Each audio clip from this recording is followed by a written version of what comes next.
Tension and emotion took over Bondo, Siaya County, just hours after former Prime Minister Raila Odinga was laid to rest at his home in Kang'o Ka Jaramogi. What had begun as a private, tightly controlled burial ceremony soon turned into a chaotic scene as hundreds of mourners forced their way to the final resting place, defying earlier family pleas for privacy from the Odinga family.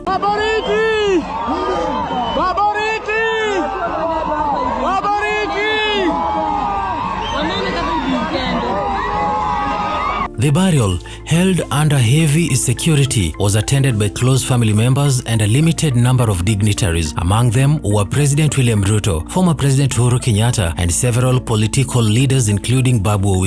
The military, police, and the local security officers had cordoned off the area to maintain order and ensure the event remained private. For a moment, the ceremony reflected calm, respect, and solemnity.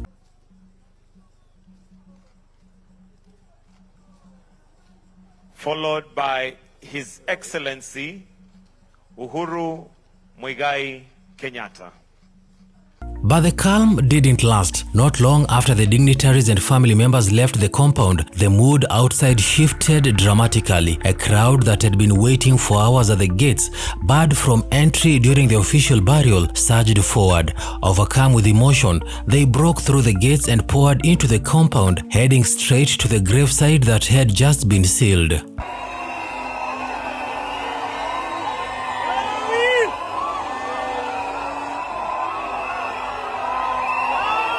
The scene that followed was one of raw emotion and disorder. Mourners chanted liberation songs, sang dirges, and formed traditional Luo dances as they surrounded the gravesite. In the chaos, wreaths and flowers that had been carefully arranged earlier were trampled and torn apart. Some climbed onto the roof of the mausoleum that housed both Raila Odinga and his father, the late Jaramogi Oginga Odinga, shouting the names of the two leaders as if calling them back from the grave.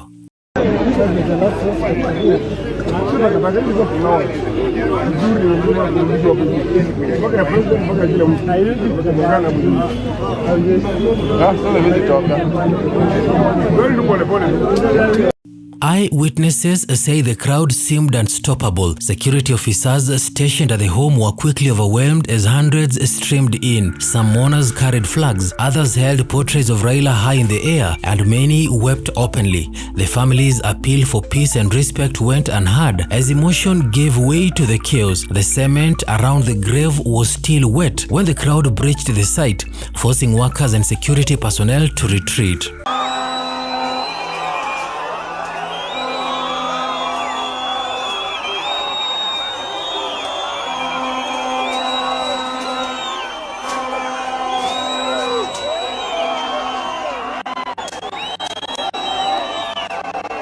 For the Odinga family, the incident was a painful disruption of what was meant to be a quiet and dignified farewell. In the days before the burial, they had made it clear that the ceremony would be private, guided by cultural traditions that emphasized peace, family unity, and privacy in death. But the public's deep connection to Raila Odinga proved difficult to contain. To many, he was not just a politician but a symbol of resistance, sacrifice, and hope, and they would not imagine saying goodbye from a distance.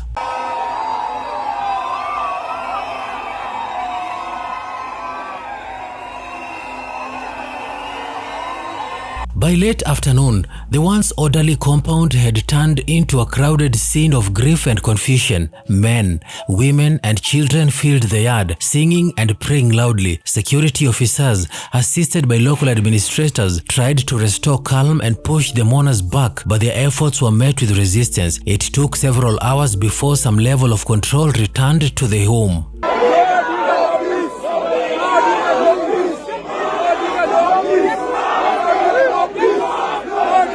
No injuries were reported, but the destruction around the gravesite was visible. Floral decorations were scattered, the fence was damaged, and part of the mausoleum roof were dented from the weight of those who had climbed it. Local leaders who arrived later were seen appealing for calm, urging the mourners to show respect to the memory of the man they loved so dearly.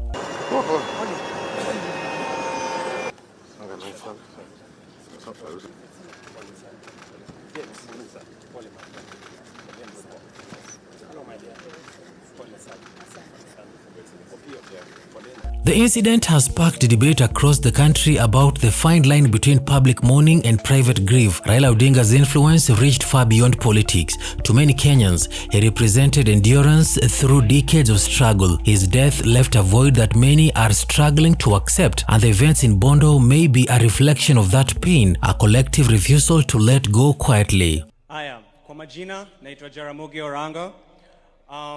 Kama ningekuwa najua ati nitaongea, ningeenda niulize Uhuru anisaidie na ile uji alikunywa na Raila.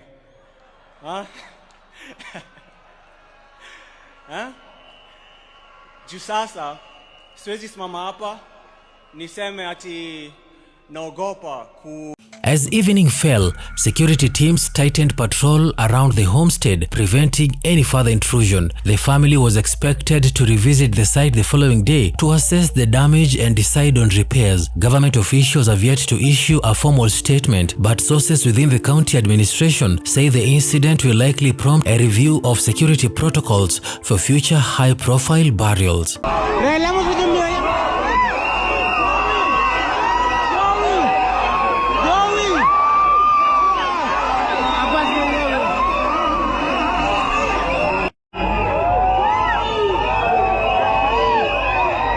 In the end, what was meant to be a peaceful farewell became a dramatic show of love and loss. The chaos at Raila Odinga's graveside revealed not only the deep affection Kenyans had for their fallen leader, but also the intensity of their grief. Even in death, Raila's bond with the people he fought for remains unbroken, powerful enough to move them to defy fences, rules, and authority just to stand at his side one last time.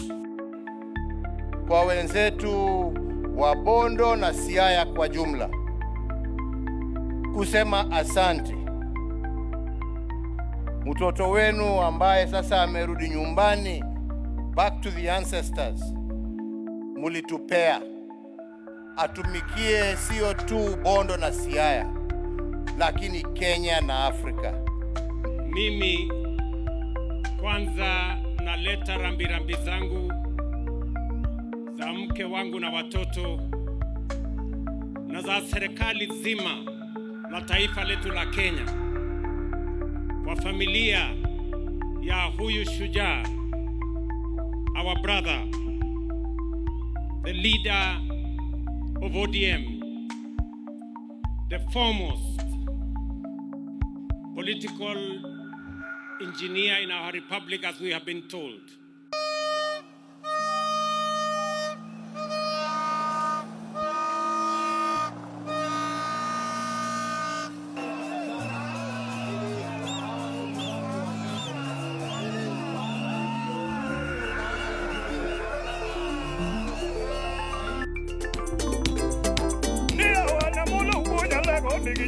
Pateno bate, awana molo kegoneyo, biduruedi domo kisungu, orengo domo kisungu, niruto domo kisungu, wadai domo kisungu, nijogi domo kisungu, motamoa.